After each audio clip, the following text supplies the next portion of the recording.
The real estate listing appeared on a Tuesday morning. My neighbor texted me the link. Did you sell your house? Saw it online for $875,000. I was in a closing meeting at my law firm in Chicago, reviewing merger documents for a Fortune 500 client. I opened the link on my phone and stared at photos of my Boston townhouse, the one I'd purchased 5 years ago with my signing bonus, the one I'd renovated myself, the one with my name alone on the deed. Charming Back Bay townhouse. The listing read, motivated sellers. Perfect for young families. Sellers. Plural. I excused myself from the meeting and called the listing agent, a woman named Patricia Drummond from an upscale Boston agency. Hi, I'm calling about the property at 247 Marlborough Street, I said, keeping my voice level. Can you tell me who's selling it? Oh, wonderful property. Are you interested in viewing? The sellers are a lovely family, the Montgomerys. They're relocating for their daughter's wedding, actually. Very motivated to close quickly. The Montgomerys. My parents' last name. My last name too, technically, though I'd kept it for professional reasons despite not feeling much like part of that family anymore. I see. And you verified ownership before listing? Of course. Mrs. Montgomery provided all the documentation. She's been so helpful coordinating everything. My mother had listed my house. Thank you, I said and hung up. I pulled up the property records on my phone. The deed was clear. Alexandra Montgomery, sole owner. Purchased August 2019 for $695,000. No co-owners. No liens except my mortgage, which I'd been paying diligently for 5 years. I called my mother. Alexandra. Perfect timing, she answered cheerfully. We need to discuss the house sale. The realtor says we might have multiple offers by the weekend. Isn't that wonderful? Mom, what the hell are you doing? Language, Alexandra. I'm helping plan your sister's wedding. Brittany needs a proper celebration, and that house is just sitting there while you're in Chicago. It makes perfect sense to sell it and put the money towards something that matters. That house is mine. My name is on the deed. Mine alone. Well, technically, your father and I helped with the down payment. You gave me $20,000 as a law school graduation gift. I put down $140,000. The house is worth $875,000 now because I renovated it. You have no legal claim to it whatsoever. Don't be selfish, Alexandra. Your sister is getting married. This is her special day. She deserves a beautiful wedding, and frankly, you're never there anyway. Why do you need a house in Boston when you live in Chicago? Because I own it. Because it's my investment. Because it's not yours to sell. Your father and I are listed as co-owners. We checked. A cold feeling settled in my stomach. What do you mean, you're listed as co-owners? We had some documents drawn up. Your father knows a notary. It's all official. They'd forged property documents. My own parents had committed real estate fraud to fund my sister's wedding. Mom, what you've done is illegal. Serious prison time illegal. Oh, don't be dramatic. It's just paperwork. Besides, Brittany's wedding is in 8 weeks. The venue alone is $80,000, and she wants the reception at the Four Seasons. You should be happy to contribute to your sister's happiness by letting you steal my house. It's not stealing when it's family. Now, the realtor says we should accept the first offer over asking. There's already interest from. I hung up and immediately called my associate at the firm. Jordan, I need you to handle something urgent. Real estate fraud case. The defendants are my parents. Within an hour, I had documentation of everything. The forged deed amendment my parents had filed, adding themselves as co-owners. The notary stamp that didn't match any registered notary in Massachusetts. The listing agreement my mother had signed, fraudulently representing herself as an owner. I also had the real estate agent's contact information. Ms. Drummond, I said when I called her back, this is Alexandra Montgomery. I'm the actual sole owner of 247 Marlborough Street. The people who listed it with you have committed fraud. There was a long pause. I'm sorry, who? The property your clients claim to own? I own it. Solely. I have the original deed, 5 years of mortgage payments, property tax records, and renovation permits all in my name alone. Patricia and Robert Montgomery forged documents to list my house without my knowledge or consent. That's not possible. Mrs. Montgomery showed me. Forged documents. I'm an attorney with Morrison and Black in Chicago. I'm sending you the legitimate ownership records right now along with a cease and desist letter. If you proceed with this listing or any sale, you'll be named as a defendant in the fraud case. I could hear papers rustling. Oh my God. Oh my God. I need to call my broker. Yes, you do. I also need the names of anyone who's submitted offers. The listing was down within 30 minutes. My phone rang immediately, my mother. What did you do? The realtor just called, hysterical, saying something about fraud and lawsuits. She's threatening to sue us. Good. She should. You forged property documents, Mom. You tried to sell my house without my permission. That's real estate fraud. It's a felony. You're blowing this completely out of proportion. It's just a house. It's my house. And it's fraud. I've already filed a police report. I'm also filing a civil suit to ensure you can never attempt this again. You're suing your own parents? Over Brittany's wedding. I'm suing you for attempting to steal $875,000 in assets through fraudulent means. The fact that you plan to use the money for a wedding doesn't make it less criminal. My father got on the line. Alexandra, let's be reasonable. We can work this out as a family. Reasonable? You forged my signature on legal documents. You tried to sell my property. There's nothing to work out except your legal defense strategy. We did this for your sister. You committed felony fraud for your sister. I'm a lawyer, Dad. I prosecuted white-collar crime before I went into corporate law. I know exactly what you've done and exactly what penalties you're facing. Silence. Brittany's engagement party is this Saturday, my mother said quietly. You're expected to attend. We can discuss this there as a family calmly. I'll be there, I said, with my attorney and possibly a detective from Boston PD's fraud division. I hung up. My phone immediately buzzed with texts from Brittany. What is your problem? Mom is crying. You're ruining my wedding over money. So typical. Always jealous of me. I didn't respond. More texts. Everyone knows you're rich from your fancy lawyer job. Why can't you help family? Why are you so selfish? Then, Mom and Dad just wanted to help me have a perfect day. You live in Chicago. You don't even use that house.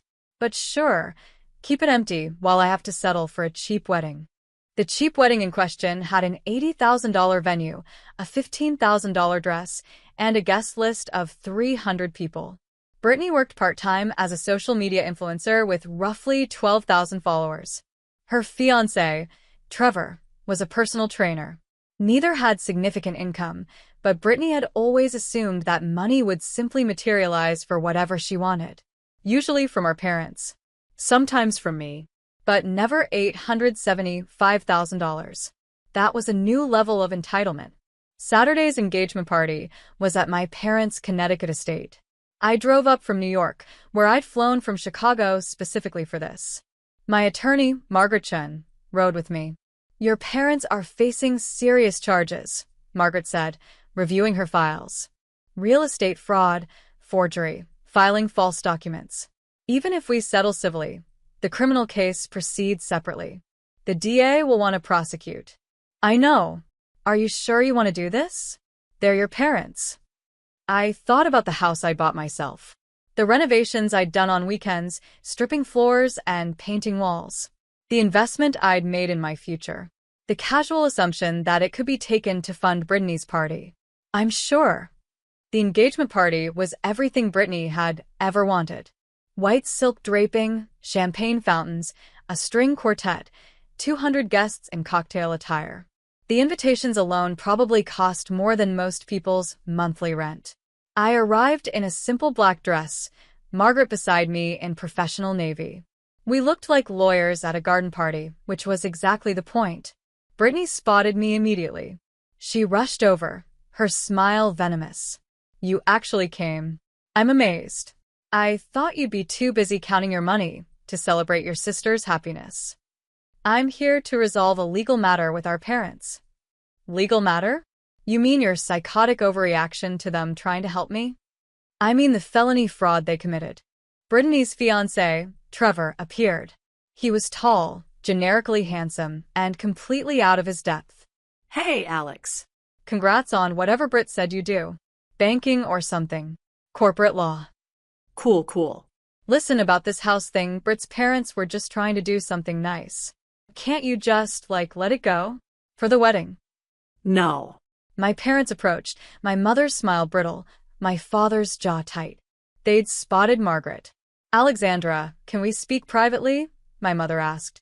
Anything you say to me, you can say in front of my attorney. The nearby guests had started noticing the tension. Conversations quieted.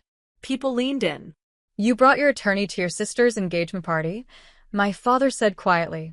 You committed real estate fraud to fund this party. I brought appropriate representation. Brittany's voice rose.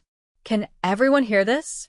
My sister is threatening to sue our parents because they tried to help me have a decent wedding. She's so rich, she has multiple properties, but God forbid she shares anything with family. Several guests looked at me with disapproval. I recognized some of them. My mother's country club friends, people who'd known us for years. Margaret stepped forward. For clarity, your parents forged legal documents claiming ownership of a property solely owned by my client. They attempted to sell it without her knowledge or consent. That's textbook real estate fraud, punishable by up to 5 years in prison under Massachusetts law. The crowd's murmur shifted from disapproval of me to shock directed at my parents. They what? Someone asked. They tried to steal her house? Another voice said. My mother's face flushed. It wasn't stealing. We're family. The house was just sitting there. With my name on the deed. I interrupted. With my mortgage payments. With my property taxes. But you decided that Brittany's party was more important than my property rights, so you forged documents and tried to sell it anyway. Trevor looked confused. Wait, so the house isn't actually yours? He asked my mother. It's complicated. It's not complicated, Margaret said. Alexandra Montgomery is the sole legal owner. Patricia and Robert Montgomery fraudulently added themselves to the deed using forged signatures. They then listed the property with a real estate agent, attempting to sell it for $875,000. $875,000? Trevor repeated, turning to Brittany. You're going to spend $1 million on our wedding?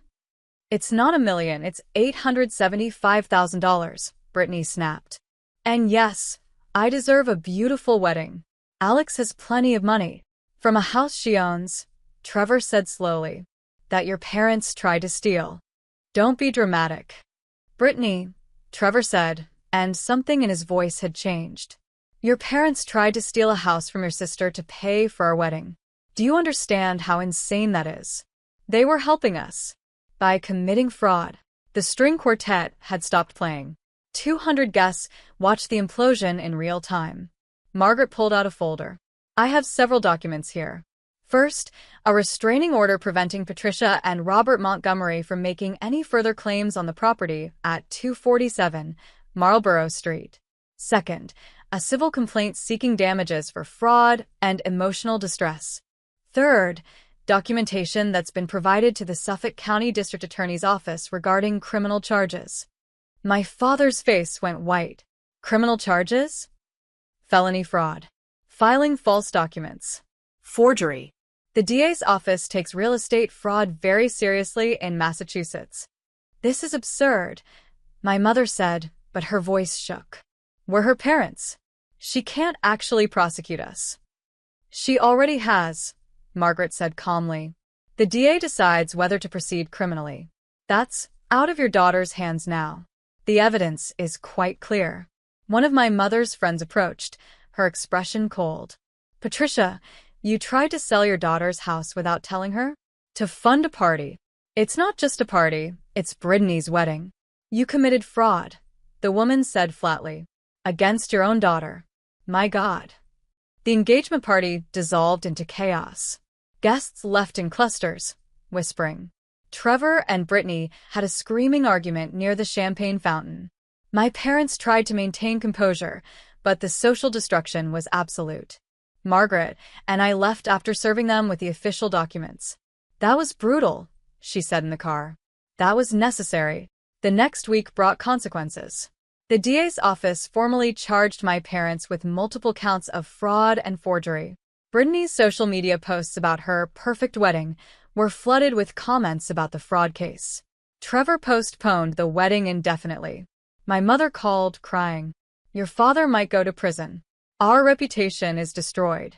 The country club is reviewing our membership. All because you couldn't just help your sister. All because you committed felony fraud." I corrected. "I didn't make you forge documents. I didn't make you try to steal my house. You did that yourselves. We're your parents, and that house is my property. Being family doesn't entitle you to commit crimes against me." Brittany sent a final text. "I hope you're happy. My wedding is canceled. Trevor broke up with me. Everyone thinks our family is full of criminals. But you got to keep your precious house, so I guess that's what matters." I blocked her number. The criminal case took 6 months. My parents ultimately pleaded guilty to reduced charges, forgery, and filing false documents. They received probation, substantial fines, and community service. No prison time, but their reputations were permanently damaged. The civil settlement took longer. My parents paid $50,000 in damages plus all my legal fees. They signed documents permanently relinquishing any claim to my property. Brittany moved to California and stopped speaking to me entirely. Trevor had ended their engagement after discovering she'd known about the fraud plan from the beginning and encouraged it. My parents sent a Christmas card to my Chicago address. Inside was a brief note. "We're sorry it came to this. We hope someday you can forgive us." I didn't respond. Forgiveness would require them understanding that stealing is wrong, even when you call it helping family. That fraud is criminal, even when the money's for a wedding. That I deserved basic respect for my property rights, even from my own parents. The house still stands in Boston's Back Bay. I still own it, solely and completely. I've rented it to a young couple with 2 kids, a family that appreciates what I built there. Sometimes I drive past when I visit Boston for work. The lights are always on, children's toys in the yard, lives being lived in the space I created. My family tried to take it from me for a party. The law disagreed. That disagreement cost them everything they valued: their reputation, their social standing, their ability to claim moral authority over me. I kept what was mine. They lost what they'd taken for granted: my tolerance for their behavior. The title company's call during Brittany's engagement party wasn't dramatic justice. It was simply the law catching up with people who thought family meant immunity from consequences. It doesn't. And now they know exactly what attempting to steal $875,000 costs: everything.